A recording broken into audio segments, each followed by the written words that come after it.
thiam lo na khu khan ning na ka fiang kho lo na in zum na kin kar ka langi kai cha ni tin lam thar lam chabi na siali na fe kai cha thar le mang kai cha na na por der mi vio de hi the sun par na ta si se the lam troi na karodi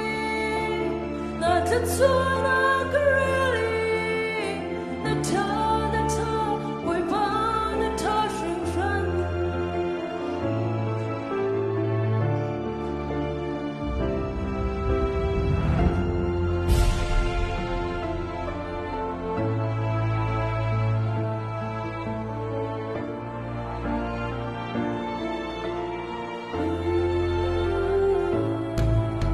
thong chen na no ka soi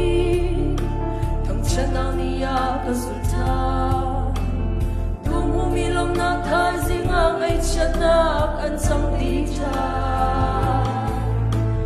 so na ni ya ka tlun cha tha zang derin ka cha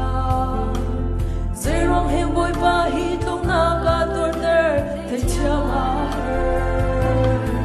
no ko khan ning na ka chang kho lo na i zum na kin kar ka langi kai cha ni til lam thar lam chabi na siali na fe kai cha thar le ma kai cha na na tor der mi bia de hi the sun par na ta si se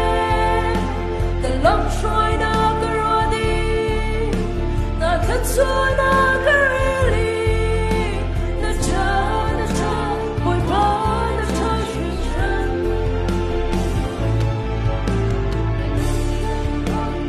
oh na ta shin shan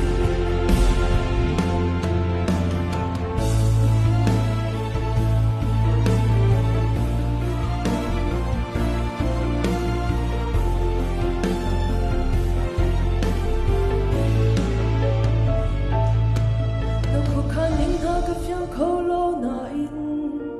zum na kin kar ka langi kai cha ni tin lam thar lam chabi na siali na fe kai cha thar leng ma ngai cha na ka tor der mi viol de hi na sun par na ta si se na lam troi na ta choi na kareli na ta boy ba na ta shin shan an nun di la kin phuang oh na ta shin shan no ko khan ni na ka pyang kho lo na i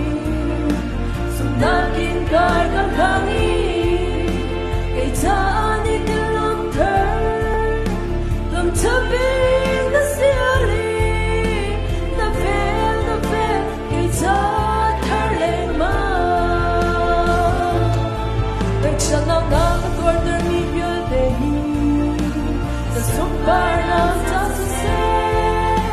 the lam troi na karodi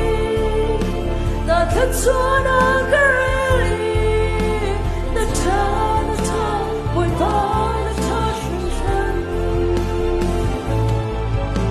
an nun di la kin phuang oh na ta shin shan an nun di la kin phuang oh na ta shin shan Sumparna boy ba chang kwasa